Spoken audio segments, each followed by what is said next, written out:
ഈ പണ്ട് fatty liver ഉള്ള ആളുകൾ കുടിക്കുമായിരുന്നു എന്ന് പറയും. അതായത് കുടിക്കുന്നവർക്കാണ് ഇത് വന്നുകൊണ്ടിരുന്നത്. പക്ഷെ ഇപ്പം അങ്ങനെ ഇത് പറഞ്ഞിട്ട് അവർ പറയും ഞാൻ കുടിക്കില്ല എന്ന്. നോൺ ആൽക്കഹോളിക് ഫാറ്റി ലിവറാണ് ഇപ്പോൾ ഭയങ്കര common. By non alcoholic fatty ലിവറിൻ്റെ ഏറ്റവും പ്രധാനപ്പെട്ട കാരണം നമ്മളുടെ ജീവിതശൈലിയാണ്, നമ്മളുടെ ഭക്ഷണത്തിലുള്ള വലിയൊരു ചേഞ്ചാണ്.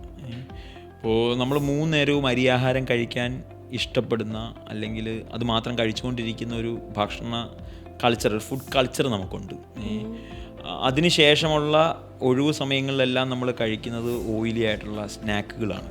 ഇപ്പോൾ വൈകിട്ട് 4 മണിക്ക് 2 ബജ്ജി കഴിക്കാം, 2 ഉഴുന്നുവട കഴിക്കാം എന്നുള്ളതാണ്, 2 ഏത്തക്കപ്പം കഴിക്കാം, പരിപ്പുവട കഴിക്കാം, ഉള്ളിവട കഴിക്കാം, എന്തെങ്കിലും കഴിക്കാം. പറഞ്ഞ 3 നേരവും പിന്നെ ഇടയ്ക്കുള്ള ഇടനേരങ്ങളിലെല്ലാം നമ്മൾ കഴിക്കുന്ന ഭക്ഷണം നമുക്ക് കോൺട്രിബ്യൂട്ട് ചെയ്ത് തരുന്ന സാധനമാണ് ഈ പറഞ്ഞ നോൺ ആൽക്കഹോളിക് ഫാറ്റി ലിവർ എന്നുള്ളത്.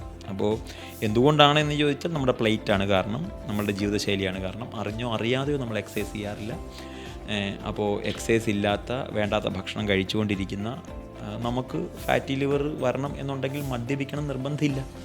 അതുകൊണ്ടാണ് നോൺ ആൽക്കഹോളിക് ഫാറ്റി ലിവർ ഏറ്റവും കോമൺ ആയിട്ട് ഇപ്പോൾ നമ്മൾ കണ്ടുവരുന്നത്. അവരുടെ ഭക്ഷണം നിയന്ത്രിച്ചാൽ, അവരുടെ വ്യായാമം കൂടിയാൽ അവർക്ക് ഈ പ്രശ്നത്തെ ഓവർകം ചെയ്യാൻ പറ്റും. നോൺ ആൽക്കഹോളിക് ഫാറ്റി ലിവറിനുള്ള ഒരു സംഭവം എന്ന് പറഞ്ഞാൽ അവരുടെ ലൈഫ് സ്റ്റൈൽ മോഡിഫൈ ചെയ്താൽ അവർക്കത് റിവേഴ്സ് ചെയ്യാനും പറ്റും.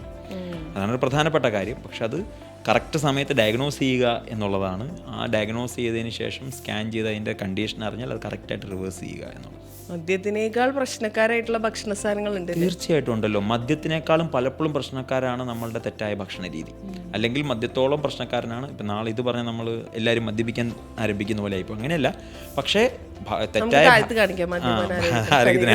തെറ്റായ ഭക്ഷണ രീതി മദ്യപാനത്തിനെ പോലെ തന്നെ, അല്ലെങ്കിൽ ഈ പറഞ്ഞ പുകവലി പോലെ തന്നെ ഒരു ദുശീലങ്ങളെക്കാളും ദോഷകരമായ ഒരു കാര്യമാണ്.